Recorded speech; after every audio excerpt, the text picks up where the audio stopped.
Mayong buntag ka na to mga kaigalaan, kaigsuunan, mga kabarete, mga idol. Ining adlaw, nalang ko i-share gamay ninyo ba.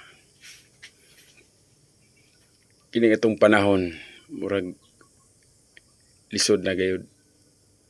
Kadaghan ng mga ligwa nga mga nagkalain-laing kahibulungan. Unang-una kining kalamidad, di madugay, na ay bagyo sunod-sunod, na apoy baha.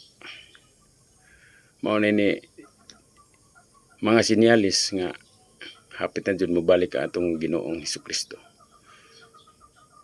Ako wa man kumiingon nga ako isa tinuod, makasasala pug ko parehas tanan. Wa may tawo ning kalibutan ang waysa magpamalandong ta ug unsay dugang pa natong buhaton mahitungod kining atong panahon. Ang mga igsuon, mga kabarayte, murag na-aware lang ko sa atong panahon ba, kay di magdugay na ibagyo, na ay linog, na ibaha, pareha atong nahitabo din sa Bicol nga pastilan. Halos entirong Camarines Sur lubog Diyos tubig atong bagyong Christine. Wa pa dyan ay hangin, ha. Ang nabuwa, anang simbas nabuwa, diya sentro di yun na basta-bastang masud og tubig. Ningon ang mga tagulang dire nga first time in the history yun nga nasud ang tubig diha sa simbahan yun Santa Cruz, Holy Cross Parish Church. Daghan na kayong kahibulungan dinhi dapita. Adtong usang adlaw na ako i-share ninyo mga kabarayte. Akong bata ba, nang limbawt akong balhibo kay ningon siya pagkabuntang nga pa. Nagdam ko gabi, unsa may mong gidam ko nak? Nakita na ho si Papa Jesus. Pirti man ding landagan ng iyang palibot sa iyang ulo niya. Bungoton kayo pa o kanang iyang bungot murag hapsay kayo. Nagsaninag puti pa.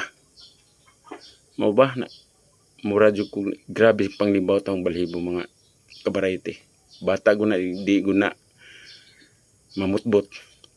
Ngayon sa maingon ni Papa Jesus nak, niingon siya pa nga magampo kuno ta kanunay kay na ako yung maabot nga katalagman. Jesus, nihilak ko ba? Kay tanang ang mga mensahe karon nga gikan jud sa atong Ginoo. Gigamit kini mga bata. Talagsara kaayo mga tiguwang. Kaya mga bata god wa man gunay masa sila. Mao na nga mga kabarayte, mga idol, may kaigsunan hangyo ko nga atong ipabalik paghari si Kristo. Di na nato ipabalik paglansang. Kay nahuman na siya pasan sa krus sa Kalbaryo, di na pwedeng sundog-sundugon nato ba. Ako makasasama ko ninyo kang Lord. Tagay lang ko taas-taas nga kinabuhi. Padayon jud ko og pangalagad nimo. Mao nga kita mga Katoliko, isa gibay-biyay tas mga laing relihiyon, akong kampanya atong ipabuhi ang atong pagtuo jud sa atong tinuoan nga Katoliko. Kay naa man jud kuan encyclopedia, nabasa po nako nga way laing simbahan gawa sa Katoliko nga mao'y tinuod nga simbahan nga mao'y gitukod sa atong Ginoong Kristo. Sa English pa na, first church founded by Christ is Roman Catholic Church. Wa man jud lain na nakabutangan na. Mao nga akong kampanya karon magampo jud ta kay ang panahon hapit na gyud para pud panalipdan taon sa atong mahal nga